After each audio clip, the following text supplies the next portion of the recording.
আসসালামু আলাইকুম। শফিকুল ইসলাম আপনাকে যুক্ত করা হয়েছে, বলেন আপনি। ধন্যবাদ ভাই, আমাকে কি যুক্ত করছেন? হ্যাঁ, করেছি, বলেন।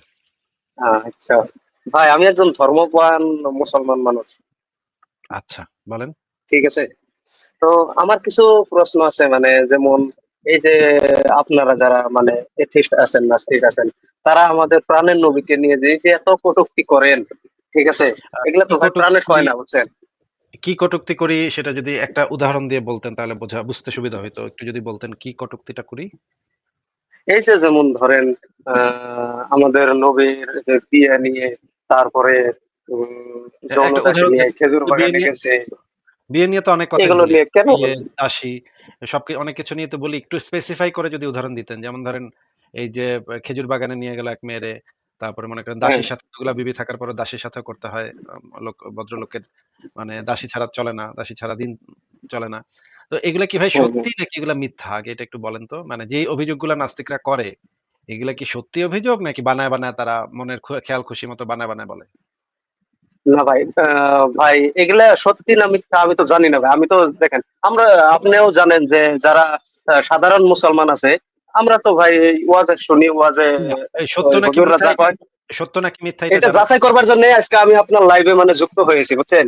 আর যার হ্যাঁ, জন্য মানে আমি দুইটা ডিভাইস নিয়েছি, একটা ডিভাইস দিয়ে আমি আপনার সাথে লাইভে যুক্ত হয়েছি, এবং যেহেতু আমার কাছে বর্তমান কোরআনও নাই বা আমার সাথে মানে হাদিসও নাই, যার জন্য মানে অন্য একটা ডিভাইস দিয়ে মানে আপনি যেগুলো রেফারেন্স দিবেন আমি ওইগুলো ইন্টারনেট ঘাটাঘাটি করে সাথে সাথে মানে দেখবো যে আপনি ওয়াও! সত্যি বলছেন না মিথ্যা বলছেন।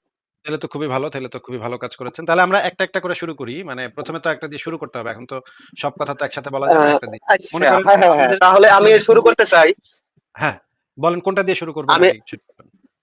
আচ্ছা, আমি শুরু করতে চাই যে এই যে সাফিয়াকে নিয়ে যে আপনারা যে কাহিনীটা বলেন, সাফিয়া এই যে বিবাহের রাত্রে সদ্য বিবাহিত এক নারীকে মানে তার স্বামী এবং তার বাবাকে হত্যা করার পরে নবীজি মানে তাকে বিছানায় নিয়ে যায়, এবং প্রথমে মানে নবীজি মানে সাফিয়াকে নেয় না, অন্য একজনকে দেয়, এরকম বলেন আপনারা, এরকমই দাবি করেন, অন্য একজনকে দেয়, মানে সাহাবীকে দেয়। ওই সাহাবি করার পরে মানে অন্য একজন যায় বলে যে সাফিয়া তো অত্যাধিক মানে সুন্দরী। তো এটা আপনার জন্যই বরাদ্দ হবে, পরে মানে নবীজি মানে ওইটা নেয়। এই হাদিসটা কি ভাই সত্যি নাকি? আমি একটু জানার জন্য মানে। আচ্ছা, আমরা সরাসরি মানে বই খুলে দেখব। তাইলে আমরা আ হাদিস, কোরআন, আয়াত, তাফসীর, সিরাত সবকিছু আমরা একসাথে বই খুলে, খুলে দেখব। অসুবিধা কি? আপনি যেহেতু আসছেন আরেকটা ডিভাইস আপনার হাতে আছে। আপনি চেকও করে জি দেখতে ভাই, জি পারবেন। ভাই। কোনো সমস্যা নাই, তাই হ্যাঁ না? হ্যাঁ। আমরা এখন সামনাসামনি না না প্রমাণ না। হবে যে নাস্তিক আসিফ কি কটূক্তি করে নাকি এগুলো সত্যি, সত্যি আছে নাকি কটূক্তিমূলক কথাবার্তা বলে, বানায়, বানায় কটূক্তি করে কিনা এটা তো আপনি নিজেই এখন আমরা অ পরীক্ষা করে দেখব। ১ম এ আমরা একটু জি জেনে ভাই, নেই জি যে ভাই, মানে ১ম এ আমাদের একটু জেনে নেওয়া দরকার যে সাফিয়া মেয়েটা কে ছিল? সাফিয়া মেয়েটা আ কেমন ছিল? কে ছিল? কি করত? এই জিনিসগুলো একটু জেনে নেওয়া দরকার। সাফিয়া মেয়েটা সম্পর্কে জানা হ্যাঁ যায় সিরাতে অবশ্যই। রাসূলুল্লাহ গ্রন্থ, যেটা হচ্ছে বাংলায় অনুবাদ করছে প্রথমা প্রকাশনী আ শহীদ আখন্দ। এই বইটা কি আপনার কাছে আছে নাকি আমি দিব আপনাকে? আমার কাছে সব বই আছে একসাথে। আমি সব বইও দিতে পারি না ভাই, আপনাকে। এই বইটা আমার কাছে নাই। আপনি যদি আমি স্ক্রিনে দেখতে পাচ্ছি, কিন্তু আপনি যদি আমাকে স্ক্রিনে দেখাইতেন তবু আমি পড়ে নিতাম, সমস্যা নেই। আচ্ছা, আপনি যদি সংশয়.com এর গ্রন্থাগার সেকশনে ঢোকেন, আমি কিন্তু সব বই সেখানে রাইখা দিচ্ছি। দেখেন, আপনাদের সুবিধার জন্য আ সব বই সংশয়.com এর গ্রন্থাগার সেকশনে রাখা আছে। আপনাকে আমি সেই গ্রন্থাগার সেকশনটাও দেখাচ্ছি, যেখান থেকে আপনি বইগুলা ডাউনলোড করে নিতে পারবেন। দেখেন এখানে ঢুকবেন গ্রন্থাগার, জি সংশয়.com ভাই। গ্রন্থাগার। এখানে আপনি গেলে হ্যাঁ দেখবেন, হ্যাঁ, এই যে দেখেন গ্রন্থাগার। এখানে হ্যাঁ হ্যাঁ হ্যাঁ হ্যাঁ। আ কোরআন, হাদিস, হাদিসে কুদসি, বুখারী, মুসলিম বিভিন্ন বুখারী। প্রকাশনীর জি জি ভাই। বিভিন্ন জি প্রকাশনী ভাই, তিরমিজি শরীফ, হ্যাঁ হ্যাঁ হ্যাঁ। আবু হ্যাঁ। তারপরে আপনার আবু দাউদ, হ্যাঁ, অনেক বই আছে মুয়াত্তা দেখছি। মালিক অনেক বই, হ্যাঁ, একদম মানে গাঁঠটির পর গাঁঠটি বই আছে। গাঁঠটি এগুলা পইড়া আপনি শেষও করতে পারবেন না। মানে এই জীবনে এগুলা পড়ে শেষ করা মুশকিলের ব্যাপার, তাই না? এত বই আমি দিয়ে রাখছি, এগুলা জি ভাই, জি একদিনে ভাইয়া। শেষ করাটা একটা মুশকিল। তো আমরা এই যে সিরাত গ্রন্থসমূহের ভিতরে যাই, যে সিরাত দেখেন, সিরাতের ভিতরে সিরাতে রাসূলুল্লাহ ইবনে ইসহাক শহীদ আখন্দ প্রথমা প্রকাশনী। সিরাতে রাসূলুল্লাহ বড় সাইজ। এই যে আবার সিরাতে বড় সাইজ। রাসূলুল্লাহ বড় সাইজ, হ্যাঁ হ্যাঁ। আর ছোট সাইজও জি, আছে, বড় ইবনে সাইজও আছে। ইসহাক। তো এটাতে যদি ইবনে আমি ইসহাক ক্লিক করি, অনুবাদ শহীদ আখান্দ। তাহলে দেখেন এখানে ঢুকা যাবে। আ এই যে দেখেন ঢুকে গেছে। এই যে দেখেন বইটা দেখতে পাচ্ছেন? হ্যাঁ ভাই, হ্যাঁ ভাই, আমি দেখতে পাচ্ছি, হ্যাঁ। সিরাত রাসূলুল্লাহ শহীদ আখান্দ মহানবীর লিখেছে, ১ম অনুবাদ করেছেন। অনুবাদ হুম। করেছেন। মহানবীর ১ম বিশদ জীবনী। এটা হচ্ছে মানে সর্বপ্রথম মুহাম্মদের যে সর্বপ্রথম সিরাত গ্রন্থ সেটা হচ্ছে এইটা। ইবনে ইসাকের লেখা। এটা একটা বিখ্যাত বই। আচ্ছা এই বইটাই সর্বপ্রথম তার জীবনী, মুহাম্মদের জীবনী সর্বপ্রথম। এই বইটার যদি আমরা আচ্ছা আচ্ছা আচ্ছা। আ পৃষ্ঠা নাম্বার ২৮০ তে চলে যাই। ২৮০ তে গেলে আমরা দেখব সেখানে সাফিয়ার কিছু বর্ণনা আছে। ২৮০ তে যাই আমরা। দেখি এখানে কত পৃষ্ঠা। আ এই যে ২৮০ দেখেন। এই যে ২৮০ দেখেন। এই যে ২৮০ বাইর করছি। দেখা যাচ্ছে ২৮০ হ্যাঁ পৃষ্ঠা? হ্যাঁ হ্যাঁ হ্যাঁ, এখানে দেখা যাচ্ছে দেখেন ভাই। এখানে দেখেন যে জিনিসটা বলা আছে যে আ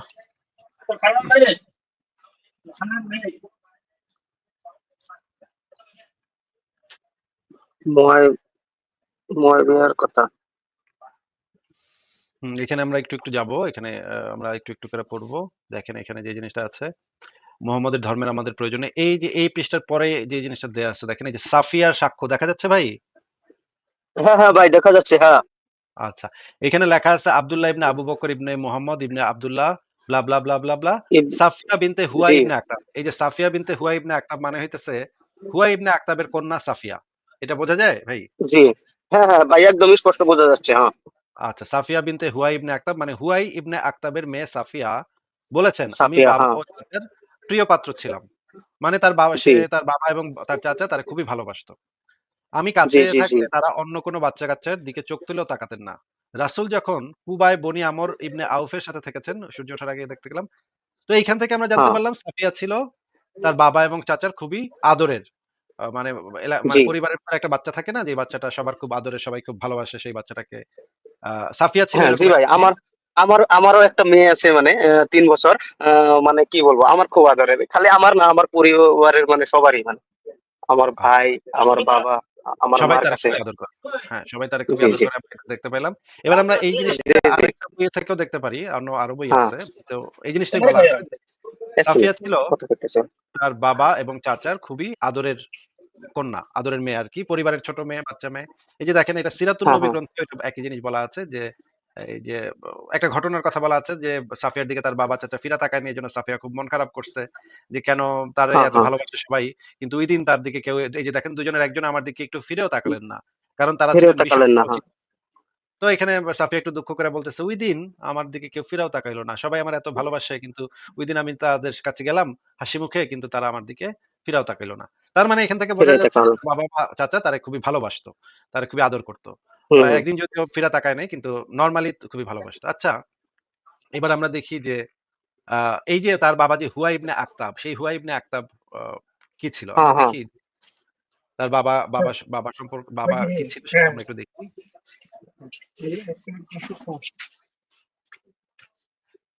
এইখানে দেখেন ইহুদীদের বৈরিতা। এই গ্রন্থটার নাম হইতেছে সিরাতুন নবী ইবনে হিশাম ২য় খন্ড পৃষ্ঠা নাম্বার ১৯১, ১৯৩, ২৩৫। এখানে আমরা একটু পড়বো হ্যাঁ। ইহুদী এই যে তার বাবা যে হুয়া ইবনে আখতাব এর সাথে মুহাম্মদের কি ঝামেলাটা ছিল সেটা আমরা একটু পইড়া দেখি। তো এখানে লেখা আছে কেননা তারাও নবীকে অস্বীকার করত এবং ইসলামের বিরোধিতা করত। তারা তাদের আলাদা ধর্ম ছিল। তারা ইহুদী ছিল। জি তারা জি জি। তাদের ধর্ম করত আর ইসলাম মা নবীকে বিশ্বাস করত না। নবীকে অস্বীকার করত। আর ইসলামেরও বিরোধিতা করত। এটা তো ভাই সব ধর্মের হ্যাঁ, লোকই তো বুঝতে পারছি। ধর্মের বিরোধিতা করে। এটা তো স্বাভাবিক কথা। ইসলামও তো বলে যে অন্য সব ধর্ম মিথ্যা, তাই না? ইসলাম তো মিথ্যা, বলে হ্যাঁ না হ্যাঁ যে হ্যাঁ ভাই। হিন্দু ধর্ম সত্য এটা তো আর ইসলাম বলে না, তাই না? কোন ধর্মই তো না বলবে না না না, বলে না, হিন্দু বলে না। ধর্ম সত্য। এটা তো সব ধর্মের হ্যাঁ একটা হ্যাঁ, এটা তো বেসিক ঠিক, এটা ঠিক, এটা ঠিক। সব এটা ধর্মেরই সব একটা মানে থাকে। একটা বেসিক জিনিস যে তারা অন্য ধর্মের মিথ্যা বলে। অন্য ধর্মের বিরুদ্ধে তারা, তাই না? আচ্ছা ইহুদি জি ভাই, পণ্ডিতদের এটা তো অবস্থা ঠিক। ছিল যে তারা নানারূপ বিব্রতকর প্রশ্ন করে রাসূলুল্লাহকে বিরক্ত এবং অতিষ্ঠ করত। মুহাম্মদকে তারা আইসা নানা ধরনের বিব্রতকর প্রশ্ন করত। একটা প্রশ্ন যেমন ধরেন এই যে আল্লাহ যদি সব বানায় থাকে তাহলে আল্লাহরে কেডা বানাইছে? এই রকমের প্রশ্ন করত।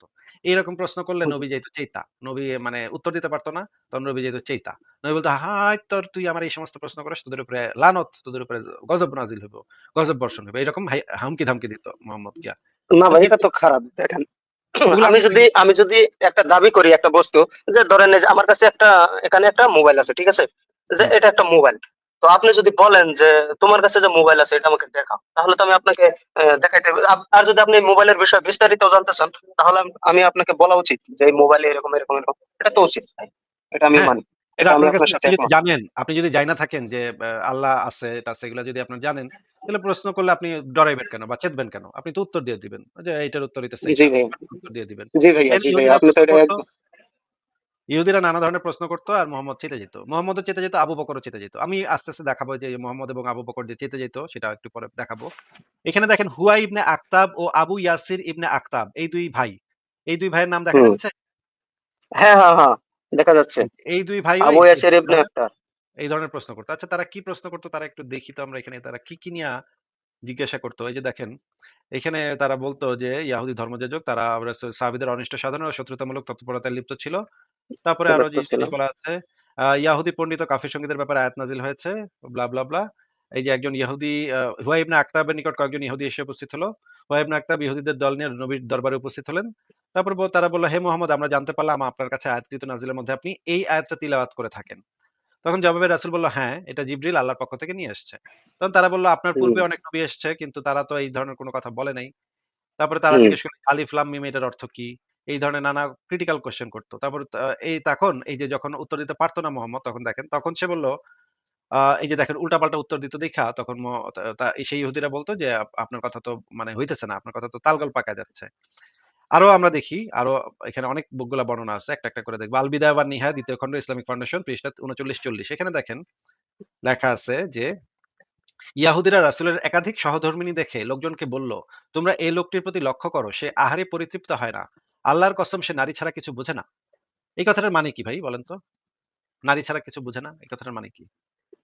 একাধিক সহধর্মিণী দেখে লোকজন বলল, তোমার এই লোকটির প্রতি লক্ষ্য করো, সে আহারে পরিতৃপ্ত হয় না। আল্লাহর কসম সে নারী ছাড়া কিছু বোঝে না। আর মানে এই এই লেখাটার মানে হলো মানে আহ, যদি আমি কাউকে মানে সোনা দিয়েও মানে ভাত খাওয়াই মানে, তবু সে তৃপ্ত না, কিন্তু সে নারীতে খুবই তৃপ্ত। এটাই বোঝাচ্ছে ভাই। নারী ছাড়া তার মাথা ঠিক থাকে না। তো সে নারী মেয়ে না পেলে তার মাথা নষ্ট হয়ে যায়। এই সমালোচনাটা মোহাম্মদ সম্পর্কে করত এবং দেখেন এখানে লেখা, "এ কুৎসা রটনায় সবচেয়ে অগ্রণী ভূমিকা পালন করে হুয়া ইবনে আখতাব।" মানে এই হুয়া ইবনে আখতাব তার এই সমালোচনাটা করত বেশি, বেশি। যে এই মোহাম্মদ আচ্ছা। মাইয়া মানুষ ছাড়া কিছু বোঝে না। সে সারাক্ষণ খালি মাইয়া, মাইয়া, মাইয়া, মাইয়া করে। হ্যাঁ? বেডি, বেডি, বেডি, বেডি, হুম। মাইয়া, মাইয়া, মাইয়া, মাইয়া আর খাওন। এই ২ টা হইতেছে মুহাম্মদের এই সমালোচনাটা করত। এখন তার মানে মুহাম্মদের সমালোচনা করত এবং এই কারণে পরবর্তীতে যেই ঘটনাগুলা ঘটলো দেখেন আমরা একটু দেখি মিজানুর রহমান আজহারী মুহাম্মদের স্ত্রীদের নিয়ে কি বলে একটু শুইনা আসি এই ফাঁকে। এটা এখানে ইম্পোর্টেন্ট শোনা। শোনেন আপনি, হ্যাঁ? বিশ্বনবীর ঠিক আছে, 11টা বউ ঠিক ছিল। আছে। কয়টা? আরো জোরে কন। 11টা বিবি ছিল। দাসী ছিল 2 জন। কয়জন? তো মোট হলো কয়জন? কয়জন? আমরা একজনের জ্বালায় অস্থির। জীবন দিয়া ফেলাম। মইরা যাবো। এরকম অস্থির কথা আমরা বলি ঠিক কিনা? বিশ্বনবী স্ত্রী ছিল 11 জন। দাসী ছিল 2 জন। মোট কয়জন? প্রথম বউ হচ্ছে খাদিজা। খাদিজা বিনতে খুয়াইলিদ। 1 নাম্বার ঠিক কিনা? তারপরে আয়েশা বিনতে আবি বকর, হাফসা বিনতে ওমর, জাইনাব নামে 2 বউ, জাইনাব বিনতে জাহাশ, জাইনাব বিনতে খুজাইমা, সাফিয়া বিনতে হুয়াই ইবনে আখতাব, সাউদা বিনতে জামাআ, জুয়াইরিয়া বিনতে হারিস, মাইমুনা বিনতে হারিস, উম্মে হাবিবা রামলা বিনতে আবি সুফিয়ান, উম্মে সালামা বিনতে আবি উমাইয়া। এই 11 জন বউ ছিল। সুবহানাল্লাহ। 2 জন দাসী ছিল। একজনের নাম রাইহানা বিনতে যায়েদ আন-নাবারিয়া, আরেকজনের নাম মারিয়া বিনতে শামাউন আল-কিবতিয়া। চিল্লায়ে পড়েন আল্লাহু আকবার। অনেক ইহুদি খ্রিস্টান নাস্তিকের দলেরা বলে, নাস্তিকের বাচ্চারা বলে বিশ্বনবী নাকি নারী পূজারী ছিলেন, নারীর দেহভোগ করার জন্য এতগুলো বিয়ে করেছেন। কপাল পোড়া, একটা বিয়েও বিশ্বনবী নিজের মন গড়া করে নাই। করেছেন কার আদেশে? কার আদেশে? আচ্ছা, মিজানুর রহমান আজহারী মানে সংখ্যাটা কত বলল? ১১ জন স্ত্রী আর ২ জন দাসী নাকি? 11 জন, 2 জন দাসী। জি, জি, জি ভাইয়া। আচ্ছা ভাই মানে আপনার 11, 12, 13, 13। আপনার কয়জন স্ত্রী যদি একটু বলতেন যদি আপত্তি না থাকে বলতে যদি বলতেন? আমার তো ভাই একজন স্ত্রী ভাই। এটাই স্বাভাবিক, একজন স্ত্রী থাকবে ভাই। ও একজন মাত্র একজন। আপনার নবীর তো ভাই ১১ জন স্ত্রী ছিল, ২ জন দাসী ছিল। আপনি তো তাইলে একজন ভালো আ মানে এ এ নবীর সুন্নাহকে আপনি তো আঁকড়ে ধরেন নাই ভাই। এটা তো ঠিক না। আপনি দেখেন আরো ২-৪ টা কিভাবে কি করা যায় সেটা একটু ট্রাই করেন আরকি। ঠিক আছে আমরা দেখলাম যে আচ্ছা আপনার কি মনে হয় ১১ জন স্ত্রী ২ জন দাসী এই রকমের একজন মানুষ যদি আজকে আপনি শুনেন এক বেটার আছে, তার সম্পর্কে আপনার ধারণা কি হবে? ভাই আমার তো ধারণা এখনই মানে কি বানাইলাম ইমান তো ভাই। নড়চড় আমার করতেছে, ইমান তো ভাই। লড়বড় করতেছে। এটা কি হচ্ছে? ঠিক আছে আমরা একটা হাদিস পড়ি এই যে দেখেন তিরমিজি শামাইলে তিরমিজি শরীফের হাদিস। আবু সায়েদ থেকে বর্ণিত। তিনি বলেন, "আমি একবার নবীকে এক ডেক গোশত নবীর জন্য এক ডেক গোশত রান্না করলাম। তিনি বকরির সামনের মানে একটা বকরি রান্না করছে। ঠিক আছে? বকরির সামনের জি জি। গরুর গোশত অধিক পছন্দ করতেন। তাই আমি তাকে সামনের একটি পা দিলাম।" হুম। আচ্ছা ভাই, আপনি আমাদেরকে বলেন তো একটা বকরির সামনের পায়ে কি পরিমাণ মাংস থাকতে পারে? একটু আইডিয়া করেন তো? হুম, কত মানে আঁঠুর ৩ নিচে থেকে নাকি ওখানে তো মাংস নাই?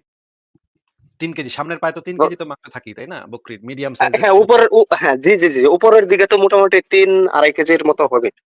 এই যে পুরা পাটা মিলায়া মানে উপরের অংশ নিচের অংশ মিলায়া ৩ কেজির মতো তো হয়, তাই না? জি জি জি, ৩ কেজির আচ্ছা। মতো হবে। তার মানে খাইতে ডাকলো মোহাম্মদ রে বকরির সামনের পা দিল। এরপর তিনি বললেন, মোহাম্মদ বললেন, "আমাকে সামনের আরেকটি পা দাও।" মানে মোহাম্মদ একটা খায়া শেষ করে আরেকটা চাইছে। তখন আমি তাকে সামনের আরেকটি পা দিলাম। তারপর তিনি পুনরায় আমাকে বললেন, "আমাকে সামনের আরেকটি পা দাও।" তখন আমি বললাম, "হে আল্লাহর রাসূল, বকরির সামনের পা কয়টি থাকে?" মানে এই বেটা পাকনা, এই বেটা পোংটা দেখেন। ২ টা দিছে, ২ টা খায়া লাইছে মোহাম্মদ। মোহাম্মদ আবার আবার চাইতেছে আরেকটা। আরেকটা সামনের পা দাও। ভাই আপনি কন তো ভাই বকরির সামনের পা কয়টা থাকে?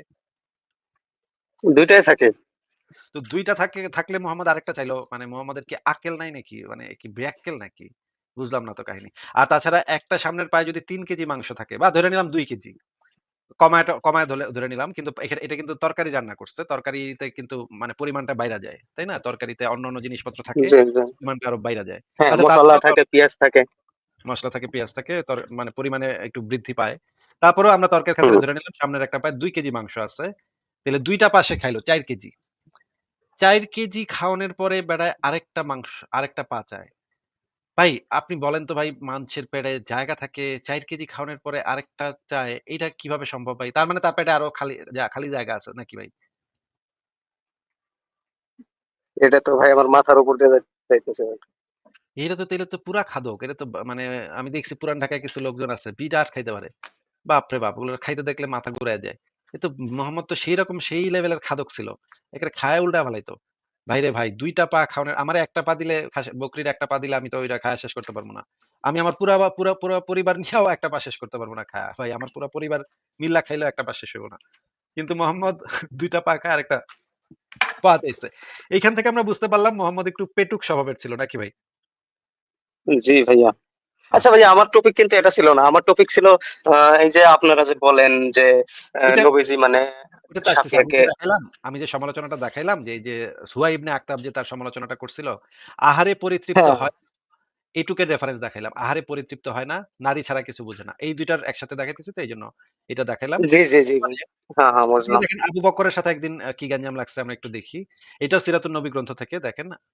আ জবাবে ফানহাস মানে ফানহাস একজন ইহুদি পণ্ডিত ছিল সেই অঞ্চলে। ফানহাস আবু বকরকে লক্ষ্য করে বলল, "হে আবু বকর, আমাদের আল্লাহর কাছে কোন ঠেকা নেই। পক্ষান্তরে তার অবশ্যই ঠেকা আছে আমাদের কাছে। আমরা তার কাছে কাকুতি-মিনতি করি না। যেমনটা তিনি করেন আমাদের কাছে। আমার ব্লা, ব্লা, ব্লা।" এখানে দেখেন আবু বকরকে ওই ইহুদি পণ্ডিত একটা প্রশ্ন করছে যে, "তোমার আল্লাহ লোন চায় কেন? ধার চায় কেন মানুষের কাছে?" কোরআনের একটা আয়াত আছে যে আল্লাহ পাক ধার চাইতেছে মানুষের কাছে। ঠিক আছে? তো ওই বেটা কইতেছে, "তোমার আল্লাহ তো কইছে যে লোন-টোন মানে সুদ নেয়া হারাম। তোমার আল্লাহ তো নিজেই আবার সুদ দিতে চাইছে। এই তোমার আল্লাহ কোরআনের ভিতরে সুদে আসলে সুদ দিতে চাইছে। হুম? আবার ধারও চাইছে। এটা কেমন কথা? তোমার একই আল্লাহ এক কথা কয় এক জায়গায় আবার আরেক কথা কয় আরেক জায়গায়। এই প্রশ্নটা জিজ্ঞেস করছে আবু বকরকে। তো আবু বকর কি করছে? আমি আয়াতগুলো পরে বের করে দেখাচ্ছি। আবু বকর জি ভাইয়া। নাড়া এবং তার গালে জোরে আঘাত হেনে বললেন, "যার হাতে আমার প্রাণ সেই মহান সত্তার কসম। যদি তাদের এবং আমাদের মধ্যে চুক্তি না থাকতো তাহলে তোদের এবং আমাদের মধ্যে চুক্তি না থাকতো তবে আমি তোর মাথায় আঘাত করতাম হে আল্লাহর দুশমন।" মানে এই আবু বকর উত্তর দিতে না পাইরা তখন একটা ঘুষি মাইরা বসছে। হুম। ঠিক আছে? তার কাছে তো আসলে উত্তর নাই। তখন ফানহাস রাসূলুল্লাহর কাছে গিয়ে নালিশ করল, "দেখেন, হে মুহাম্মদ আপনার সাথে আমার সাথে দুর্ব্যবহার করেছে।" তখন রাসূলুল্লাহ আসলে কিছু করল না। আর মানে কোন বিচার-টিচার করল না। এই যে এখানে হুম। যে প্রশ্নটা করছিল, সেই প্রশ্নটা খুবই ইম্পোর্টেন্ট একটা কোয়েশ্চেন ছিল। দেখেন আপনাকে আমি সেই সূরাটা দেখাচ্ছি, সূরাটা বের করে দেখাচ্ছি। এই যে দেখেন, কোরআনে যেটা বলা আছে, "এমন ব্যক্তি কে আছে যে আল্লাহকে উত্তম কর্য প্রদান করবে?" এই আয়াতটা কি আপনি পড়ছেন ভাই? এমন ব্যক্তি কে আছে যে আল্লাহকে উত্তম কর্জ প্রদান করবে? তাহলে তার সেই কর্জকে তার জন্য আল্লাহ বহুগুণ বর্ধিত করে দেবেন এবং আল্লাহই সীমিত ও প্রসারিত করে থাকেন এবং তার দিকেই তোমরা ফিরে যাবে। আচ্ছা। ভাই, আ এখানে আল্লাহ লোন চাচ্ছে কেন? আমি এটা বুঝলাম না তো। আমিও তো বুঝলাম না ভাই। আল্লাহ কেন টাকার পয়সা লোন চায় মানুষের কাছে এটা তো বুঝলাম না। এবং সে একই সাথে সেই মানে এই কর্জ টাকাগুলো কি এই টাকাগুলো কি মানে ইহুদিদের কাছে চাইতেছিল নাকি ভাই? না, না, এটা সবার কাছে চাইতেছিল আল্লাহ পাক যে মুমিনরা আল্লাহকে লোন দিবে। লোন দিলে সে হ্যাঁ, আবার আল্লাহ পাক আবার কি করবে? তা বহু গুণে বর্ধিত করে দিবেন। মানে সুদ দিব। যখন আপনি কখন লোন দিবে এটা? দিবেন এই যে কিয়ামতে আপনাকে আবার সুদে আসলে দিয়ে দিবে, ফেরত দিয়ে দিবে। এই যে দেখেন এখানে বর্ধিত করে দেওয়ার কথা বলা হচ্ছে। কে কে কে সে যে আল্লাহকে উত্তম ঋণ দান করে অনন্তর তিনি তাকে দ্বিগুণ বহুগুণ বর্ধিত করেন। মানে লোন দিবে, লোন চাইতেছে এবং সেটাতে আবার সুদ দিয়া দিবে। আল্লাহ পাক সুদ দিয়া বাড়ায় দিবে। যদি আপনি কাউরে লোন দেন, সে যদি আপনারে এক্সট্রা কিছু টাকা দেয়, দ্বিগুণ কইরা দেয় সেটা তো সুদ বলে, তাই না ভাই? জি ভাইয়া, সুদ বলে, হ্যাঁ। তাইলে এইখানে দেখেন আল্লাহ পাক মুমিনদের কইতাছে যে তোমরা যদি আল্লাহরে লোন দাও, তাইলে আল্লাহ সেটারে বহুগুণে বর্ধিত করে দিবেন মানে সুদ দিবেন। তাইলে আল্লাহ যে এখানে একই সাথে সুদ হারাম করছে, আবার নিজে সুদ দেওয়ানোর কথা কইতাছে। আবার আল্লাহ উত্তম ঋণ চাইতাছে। তোমরা কে আছো আল্লাহকে উত্তম ঋণ দিবে? ঋণ। কর্জে হাসানা, এটাকে বলে কর্জে হাসানা। ঠিক আছে? আমরা আরো আয়াত দেখি, আরো জি। আয়াতে যেটা বলা আছে। এমন কি আছে যে আল্লাহকে উত্তম ঋণ দিবে? তাহলে তিনি তার জন্য কয়েক গুণ বাড়িয়ে দিবেন। মানে সুদ দিবেন, বৃদ্ধি করে দিবেন। এই যে সুদ জিনিসটাই মানে হচ্ছে গিয়ে আপনি যদি কাউরে ৳১০০ দেন, সে যদি আপনার ৳১২০ দেয়, মানে বাড়ায় দেয়, বৃদ্ধি করে দেয়, সেটাকে বলা হয় জি, সুদ। এটা জি, জি, জি। আমি সুদ বস্তুটা বুঝি। তাইলে আল্লাহ পাক তো এখানে সুদ দেওয়ানোর কথা কইতে আছে যে তোমাদের সুদ দিলে আমি সুদ দিমু। তোমরা আমারে উত্তম কর্জ দাও, তাহলে আমি তোমারে সুদ দিমু। এটা তো আল্লাহ নিজে কইতাছে ভাই। কোরআনের আয়াতের ভিতরে আল্লাহ পাক নিজে সুদ ব্যবস্থাকে নিজে চালু রাখছে, আবার সুদরে নাকি হারাম করছে। এটা কেমন কথা ভাই? আমি তো বুঝলাম না। সূরা হাদীদের ১৮ নম্বর আয়াতে যে বলা আছে, যারা আল্লাহকে উত্তম ঋণ দেয়, দেখেন এই যে উত্তম ঋণ দেয় তাদেরকে দেয়া হবে ঋণ বহুগুণ দেয় বেশি। তাদেরকে দেয়া হবে বহুগুণ বেশি। এবং তাদের জন্য রয়েছে এবং মহাপুরস্কার। তার রয়েছে মহাপুরস্কার। এই জি যে দেখেন ভাইয়া। আল্লাহ কে উত্তম ঋণ দান করে। উত্তম ঋণ, লোন টাকা ধার চায়। আল্লাহ পাক কর্জ চায়। মানুষের কাছে কর্জ চায়। কর্জ দিলে আল্লাহ পাক বাড়ায় দিব। এটা কেমন কথা ভাই? সূরা আত-তাবাগুন আয়াত নম্বর ১৭। তোমরা যদি আল্লাহকে উত্তম ঋণ দাও, তবে তিনি তোমাদের জন্য দ্বিগুণ করে দিবেন আর তোমাদেরকে ক্ষমা করবেন। দেখেন আল্লাহ পাক কিন্তু লোন চাইতেছে এবং লোন আবার সুদও দিতেছে। সুদের একের ভাই এটা তো ব্যবস্থা, তাই না? ভাই এটা তো এক্সট্রিম লেভেলের বাটপারি চলতেছে ভাই। এটা এটা কি, এগুলো কি কোরআনে লেখা আছে ভাই? হ্যাঁ ভাই, এটা আপনি আরেকটা ডিভাইস দিয়ে কোরআনের খুলেন, আমি আয়াত নাম্বার কইতাছি। আপনি একটু পড়েন তাইলে জি আমি ভাইয়া। আপনাকে বলি। সূরা মুহাম্মদের আয়াত নাম্বার ৭ এ যেটা বলা আছে, তোমরা যদি আল্লাহকে সাহায্য করো। দেখেন এখানে আল্লাহর কাছে সাহায্য চাইতেছে, তাহলে তিনিও তোমাদেরকে হুম। সাহায্য করবেন। মানে আল্লাহর আবার সাহায্য দরকার। তোমরা যদি আল্লাহকে সাহায্য করো, মানে আল্লাহর হ্যাঁ। সাহায্য দরকার। কি একটা মুসিবত ভাই! আল্লাহ পাক মহাবিশ্ব বানাইছে যে, যে এক ফু দিলে সবকিছু ধ্বংস হয়ে যায়, যে নাকি ভাই, এক হাউ কইলে ভাই সব হয়ে যায়। আপনি আপনি যে রেফারেন্স গুলো দিয়েছেন, ঠিক আছে, সেম রেফারেন্স তো আপনার এই যে কোরআন ট্রান্সলেট যে করে, মানে ঠিক আছে, কোরআনের কোরআন, কোনো আয়াত নিয়ে মানে ট্রান্সলেট হ্যাঁ, করার জন্য, মানে ওখান আপনি ওখান থেকে Quran.com আপনি ঢুকেন। মনে হচ্ছে এগুলো দিয়েছেন। হ্যাঁ, হ্যাঁ, আপনি কোরআন.com, Quran.com ঠিক ঢুকেন। আছে, আমি বুঝতে পারছি, বুঝতে পারছি। আমি এখানে এগুলো সব কোরআন.com Quran.com এ, থেকে হ্যাঁ, নিছি। এইগুলো কোরআন.com এর ট্রান্সলেট। হ্যাঁ, আমি দেখে বুঝতে পারছি। আমি এর আগে কয়েকবার মানে এরকম করে পড়েছি, মানে আচ্ছা। আপনি শেখ এখনই মুজিবুর Quran.com ঢুকেন। রহমান, হ্যাঁ, হ্যাঁ।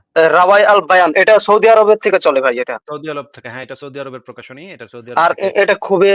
এটা খুবই মানে অথেন্টিক একটা বলে আমি জানি ভাই। হ্যাঁ, হ্যাঁ, রাওয়াই এটা আল বায়ান। রাওয়াল বান। এইটাও অথেন্টিক। এই যে জাকারিয়া সাহেব উনিও ভালো অনুবাদ করে। এখানে দেখেন, যদি তোমরা আল্লাহকে সাহায্য করো তবে আল্লাহও তোমাদের সাহায্য করবেন।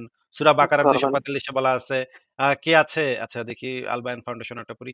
কে আছে যে আল্লাহকে উত্তম ঋণ দিবে? ফলে তিনি তার জন্য বহুগুণে বাড়িয়ে দেবেন। আর দেবেন। আল্লাহ সংকীর্ণ করেন, প্রসারিত করেন। দেখেন বহুগুণে বাড়িয়ে দিবেন বলা আছে এবং উত্তম ঋণ চাইছে আল্লাহ পাক। তাইলে ভাই আল্লাহ পাক উত্তম ঋণ চাইতেছে, বিষয়টা তো পুরাই ভজগট পাকে গেছে। এই কোয়েশ্চেনটাই এই যে এই বেটা করছিল আবু বকরে দেখেন।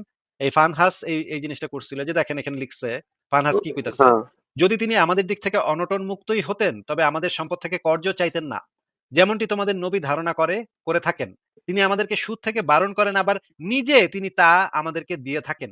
দেখেন কোরআনের আয়াতে যে সুদের কথা বলা আছে, এই হুম, ইহুদি হুম। লোকটা আবার এই কোরআনের সমালোচনাকারীরা বলতেছে, যেই আল্লাহ সুদকে বারণ করছে আবার নিজে আমাদেরকে সুদ দিয়ে থাকেন। এটা কেমন কথা? এটা কিন্তু খুবই যৌক্তিক প্রশ্ন। আমার কাছে তো এটা খুবই যৌক্তিক একটা প্রশ্ন বলে মনে হচ্ছে। কিন্তু আবু বকরকে জি এই ভাই, কথা আমার কাছেও তো সেম সেম মনে হচ্ছে ভাই। যে কেন আল্লাহ কেন লোন চাবে? এটা তো ইম্পসিবল। আর যদি আল্লাহ লোন চাইছে, যদি এটা আহ, কিভাবে চায়? একজন নবীর এটা কিভাবে বলাইতে পারে ভাই যে আমাকে আমাকে লোন দাও? এটা এক্সট্রিম লেভেলের বাটপারি চলতেছে এখানে।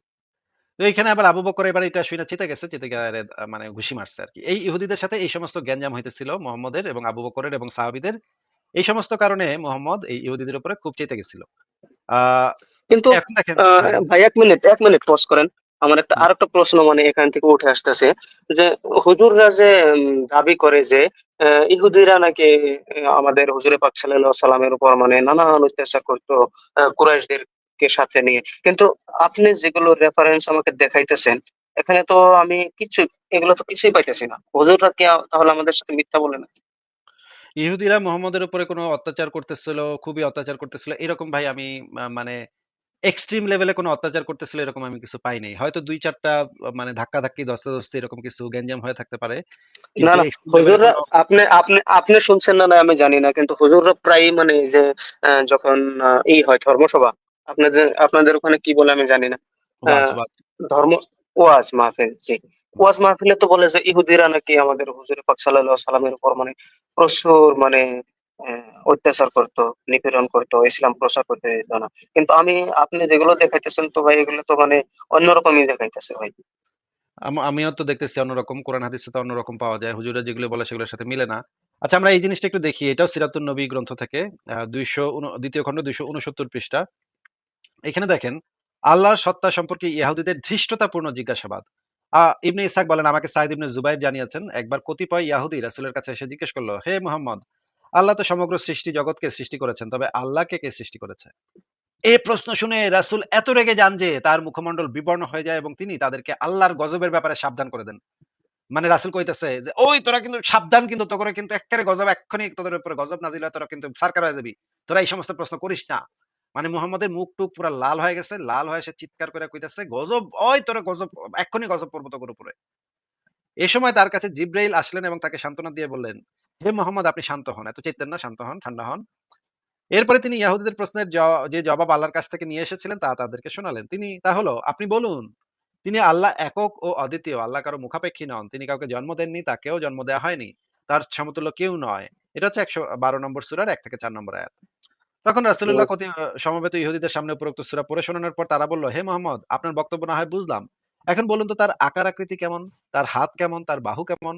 ভাই এগুলা তো ভাই স্বাভাবিক প্রশ্ন। এটা তো যেকোনো মানুষই যদি কেউ জি। আইসা এরকম বলে যে আমার আল্লাহ আমারে পাঠায়, ওহী পাঠায়। তাহলে আমরা জিজ্ঞেসই করব, তোমার হুম, আল্লাহর হাত আছে নাকি, পা আছে নাকি, আকার আকৃতি কেমন? এটা তো জিজ্ঞেসই করব ভাই। আমিও তো হইলে করতাম। হুম, যদি নতুন একটা বেডা জি, এসে আমারে কইতো তার একটা দেবতা আছে, সেই দেবতা এইটা করে। আমিও তো করতাম। এখানে দেখেন ইহুদীরা এরকম কোয়েশ্চেন করতেছে। এ কথা শুনে জি, রাসূলুল্লাহ আগের চাইতেও বেশি রাগান্বিত হলেন এবং তাদের পুনরায় সতর্ক করলেন। এ সময় জিবরাইল আবার তার কাছে আসলেন এবং ১ম বার তাকে যা বলেছিলেন তার পুনরাবৃত্তি করলেন। মানে মোহাম্মদ খালি চেইতা যায়। এই ধরনের প্রশ্ন করলে খালি চেইতা যায়। মোহাম্মদ পাগলায় খালি এগুলা কোয়েশ্চেন করলেই খালি চেইতা যায়। এত চেতনার কি আছে ভাই? তুই উত্তর দিবি। উত্তর জানলে তো উত্তর দিবি, না জানলে কবি জানি না। অসুবিধা কি? তোর তো সবকিছু তো সবাই জানে না। তুই কবি যে জানি না ভাই। এটা কেমন আমি জানি না। তুই চেতস কে? বেটা তুই মানে এরকম চেতে কেন? আবার গজবের ভয় দেখায়। এরকম প্রশ্ন করলে আল্লাহ গজব দিয়ে তোদেরকে করে দিব। এই রকমের উল্টাপাল্টা করে। তাহলে ভাই এখানে তো দেখা যাচ্ছে ইহুদীদের সাথে গ্যাঞ্জামের কারণটা তো বোঝা গেল নাকি ভাই? জি ভাইয়া, আমি বুঝতে পারছি। আচ্ছা। মানে এবার আমরা দেখি। হ্যাঁ, বলেন। আমি এখানে যতটুকু বুঝতে পারছি মানে হ্যাঁ, যে ইহুদিদের কাছে থেকে উনি মানে ঋণ চাইতো। তারপর মানে ইহুদিরা উম, তার কর্মকাণ্ড নিয়ে যেমন খাওয়া, না, ইহুদীদের কাছ থেকে ঋণ তারপর চাইতো নারী। ব্যাপারটা এরকম না। ইহুদীদের কাছ থেকে ঋণ চাইতো ব্যাপারটা এরকম না। সে মানে মোহাম্মদ মানে আল্লাহ পাক মুমিনদের কাছ থেকে জি, ঋণ ওই চাইতো। মানে ওই ঋণটা মুমিনদের দিতে হবে জি। মোহাম্মদকে। ওই ঋণটা দিতে হবে এটা মোহাম্মদকে। মানে ওই টাকাটা দিতে হবে এটা এটা মোহাম্মদকে। এটা যে কারো কাছে থেকে চাইতো এরকমই বলা হয়েছে ওখানে। হুম। সে মুসলমানই হোক বা ইহুদি হোক সবার কাছেই চাইতো মানে। আর ওই ব্যাপারটাই মানে ইহুদিরা বলতেছিল যে একজন আল্লাহ কেন ঋণ চাইবে, ওইটাই তো বলতেছিল আমি আচ্ছা। যতটুকু বুঝতে পারলাম। ঠিক আছে। তো আমরা যে জিনিসগুলো দেখলাম, এরপরে আমরা বনু নাজির গোত্রের সাথে যে গ্যাঞ্জামটা হয়েছিল সেটাও আমরা একটু দেখতে পারি। কিন্তু এটা দেখাইতে গেলে অনেক লম্বা হয়ে যাবে আলোচনা। আমি এত কিছুর ভিতরে গেলাম না। আপনি যদি পরে সময় পান আমি তাহলে আরেকদিন ভাই আসবেন। পরে পরে সময় নিয়ে করতে যাব ভাই আপনার আমি এই কয়েকটা জিনিস আপনার দেখাই। ওয়েবসাইটে আমি অবশ্যই। হুয়াই ইবনে আখতাব, যে আখতাবের সাথে গ্যাঞ্জাম হয়েছিল, তর্ক-বিতর্ক হয়েছিল, এরে কিন্তু মোহাম্মদ কতল করছিল। এই যে দেখেন, এরে কতল করার মানে রেফারেন্স এখানে দেয়া আছে কিভাবে তাকে কতল করা হয়েছিল। পরে অনেককেই কতল করছে সেখানে। অনেক মানুষ মারছে সেখানে মোহাম্মদ। পরবর্তীতে মোহাম্মদ খায়বার আক্রমণ করল। খায়বার আক্রমণ কইরা খায়বারের সবাইরে মেরে ফেলল। এখন সবাইরে মেরে ফেলল না। মানে যারা খায়বার দখল করল। এখন কি হইল দেখেন, আল কামুস দুর্গের পতন ঘটলো এবং গোটা খায়বারে ইসলামের পতাকা উড্ডীন হলে হযরত বিলাল সাফিয়া ও তার চাচাতো বোনদের সঙ্গে করে রাসূলুল্লাহর নিকট নিয়ে যেতে থাকেন। এই সাফিয়া কিন্তু ইহুদি গোত্রের ছিল, হ্যাঁ? হযরত জি বিলাল কি জি করলো? সাফিয়া এবং তার চাচাতো বোনকে সঙ্গে নিয়ে রাসূলুল্লাহর কাছে নিয়ে যেতে থাকেন। ইহুদিদের লাশের পাশ দিয়ে তারা চলছিল। মানে চারিদিকে সেই ইহুদিদের লাশ চারিদিকে পড়ে আছে। মানে ওই ইহুদি গোত্র খায়বারে তো আক্রমণ করছে। এখন সব অনেক ইহুদিরে মারছে সেখানে। মাইরা তাদের লাশ চারিদিকে ছড়ায় ছিটায় আছে। সেই লাশের উপর দিয়া মানে এই সাফিয়া এবং তাদের যে পরিবার তাদের সবাইরে মারছে। অনেকরে মারছে। জি অনেকরে জি মাইরা জি তাদের লাশের উপর দিয়ে সাফিয়ারে নিয়ে যাচ্ছে নবীর কাছে। এখানে লেখা সাধারণত এরূপ পরিস্থিতি খুবই মর্মস্পর্শী হয়। অত্যন্ত শক্ত মনের মানুষের অন্তর কেঁপে ওঠে। এ কারণে তার সাথের মহিলারা এ ভয়াবহ দৃশ্য দেখে চিৎকার দিয়ে ওঠে। তারা মাথার চুল ছেড়ে মাতম করতে থাকে। কিন্তু হযরত সাফিয়ার অবস্থা দেখুন।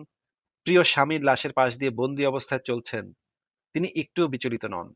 কোন রকম ভাবান্তর নেই। দৃঢ় পদক্ষেপে তিনি হেঁটে চলছেন। রাসূলুল্লাহ পরে এভাবে তাদের বাপ ভাইয়ের লাশের পাশ দিয়ে আনার জন্য বিলালকে তিরস্কার করেন। মানে সাফিয়ার যে বাপ ভাই, আত্মীয়স্বজন, পাড়া প্রতিবেশী, যাদের বন্ধু-বান্ধব সবার লাশের উপর দিয়া সাফিয়াকে মুহাম্মদের কাছে আনা হইল। ভাই একটু বলেন তো যে একটা ইহুদি গোত্রকে মুহাম্মদ আক্রমণ করলো। আক্রমণ কইরা তাদের পুরুষদেরকে মাইরা একটা মেয়েকে সেই লাশের উপর দিয়া টাইনা হিচড়া রাসূলের তাঁবুর ভিতরে নিয়া গেল। এই জিনিসটা আপনার কাছে কেমন মনে হইতেছে? ভাই, আমি জাস্ট বাকরুদ্ধ। আমি আর নিতে পারছি না ভাই। হ্যাঁ, এটা তো খুবই মর্মান্তিক একটা ব্যাপার। খুবই হৃদয় বিদারক একটা ব্যাপার। এবং এরপরে সেই মেয়েটার সাথে কি করা হয়েছিল? আপনি যদি এই লেখাটা পুরাটা পড়েন, তাইলে আপনি সবকিছু একসাথে পেয়ে যাবেন। আপনার সাথে অনেকক্ষণ কথা বললাম। এতক্ষণ এই লেখা পুরাটা ভাই দেখাইতে ভাই, আমার অনেক সময় লাগবে। আমি এখান থেকে লিভ নিতে চাই, আমি নিতে পারছি না। লাস্ট আপনি আমাকে যা দেখাচ্ছেন আমি আর নিতে পারছি না ভাই, প্লিজ। ঠিক আছে শফিকুল ইসলাম ভাই, তাহলে আপনাকে আজকে আমরা বিদায় জানাই। আপনি ভালো থাকেন। আপনি যদি আবারও আসেন তাহলে আবারও কথা হবে। তাহলে আজকের মতো বিদায়। শুভরাত্রি ভাই। জি ভাইয়া, আপনি ঠিক আছে। আচ্ছা সরি আপনাকে তো বের করে দিলাম। ক্লিক করে ফেলছি। তারপরে আপনি কথা বলা শুরু করছেন।